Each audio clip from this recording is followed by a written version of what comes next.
अस्सलामुअलैकुम।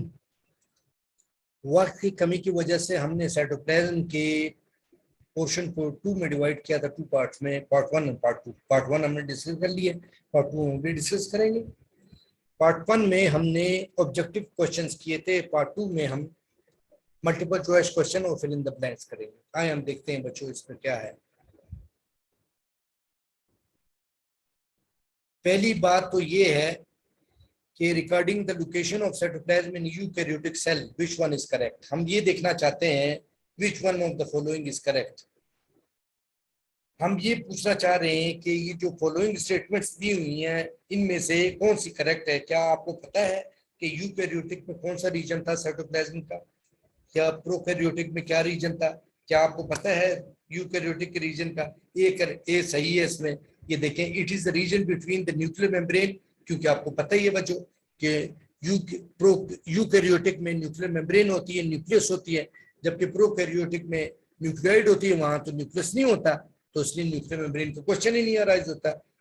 तो nuclear membrane की जब बात होगी तो हमारे जहन में सबसे पहले यूकैरियोटिक सेल आना चाहिए, क्योंकि न्यूक्लियस तो होता ही यूकैरियोटिक सेल में। तो nuclear membrane and plasma membrane जो हमने स्काई ब्लू पोर्शन देखा था, दोनों मेम्ब्रेन के दरमियान न्यूक्लियस मेम्ब्रेन न्यूक्लियस को जो कवर किया हुआ था, और सेल मेम्ब्रेन जिसने पूरे सेल को कवर किया था या साइटोप्लाज्म को कवर किया था, उसके दरमियान के पोर्शन को ये कहते हैं। अच्छा, regarding water content of the cytoplasm which one of the following is correct. अब हम देखना चाह रहे हैं कि क्या बच्चों को ये पता है। हमने पहले भी बताया था आप लोगों को कि जब हमने कंपोजिशन इसकी डिस्कस की थी, इसकी कंपोजिशन हमने आपके साथ डिस्कस की, साख्त डिस्कस की, तो हमने कहा कि सबसे पहला पॉइंट तो ये कि इसमें 90% अबाउट वाटर होता है, अबाउट 90% वाटर होता है। तो ए जो है वो आंसर सही है, अबाउट 90% वाटर, ये वाली बात।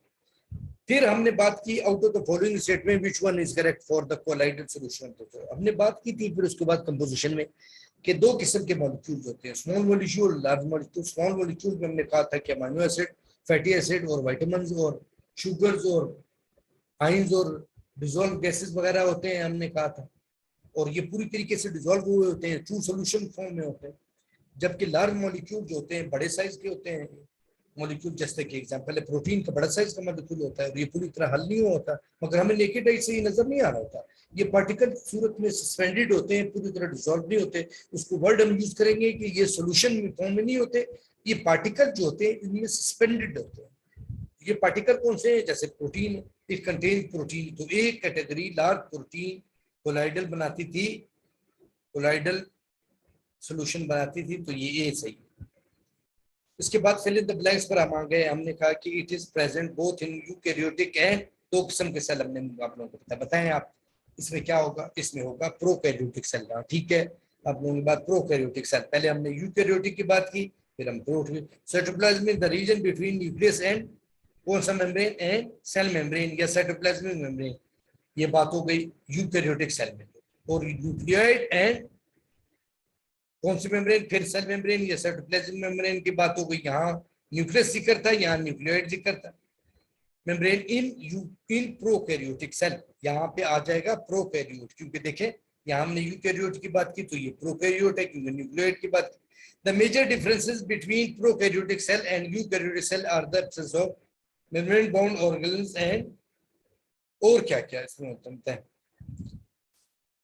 हम और क्या फर्क होता है। हमने कहा था कि एक फर्क तो ये होता था कि इसमें ऑर्गेनल्स नहीं होते। दूसरा हमने कहा था क्या फर्क होता है, दूसरा कहा था इनमें माइक्रोट्यूब्यूल्स नहीं होती। हम एक स्ट्रक्चर पढ़ेंगे, वो हमने कहा था यूकैरियोटिक सेल में ये दोनों चीजें होती हैं, जबकि प्रोकैरियोटिक सेल में ये दोनों चीजें नहीं होती। ये फर्क होता है। फिर हमने कहा कि about it contain about 90% water, इसमें हमने कंपोजिशन की बात की कि 90% इसमें वाटर था। फिर हमने कहा था स्मॉल मॉलिक्यूल्स हैं, और कौन से मॉलिक्यूल्स हैं जो कोलाइड बनाते थे, वो थे लार्ज मॉलिक्यूल, प्रोटीन के मॉलिक्यूल। ठीक है, the portion towards the nuclear, nucleus है, ये न्यूक्लियस है, न्यूक्लियर के बजाय nucleus. Nucleus is called cytosol, inner portion को साइटोसोल जिसमें मेटाबॉलिक एक्टिविटी हो रही थी, और the portion lies towards the plasma membrane, बाहर की तरफ जो हो रहा था आउटर पोर्शन, उसको कहते हैं साइटोजेल, जेल ये विस्कस है, थिक सा था। यहाँ वेस्ट प्रोडक्ट होता है जो सेल से निकलता रहता था। और the streaming movement of the cytoplasm is called, उसको हम क्या कहते थे? साइक्लोसिस कहते थे। जो स्ट्रीमिंग सर्कुलर मूवमेंट हो रही होती थी जिससे चीजें, स्ट्रक्चर या सब्सटेंसेस पूरे सेल में फैल जाते थे, वो साइक्लोसिस थी। और कंट्रैक्टाइल प्रोटीन की वजह से हो रही होती।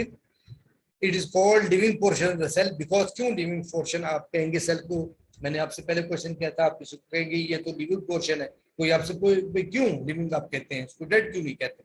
तो कहें इसमें मेटाबॉलिक एक्टिविटी हो रही होती है।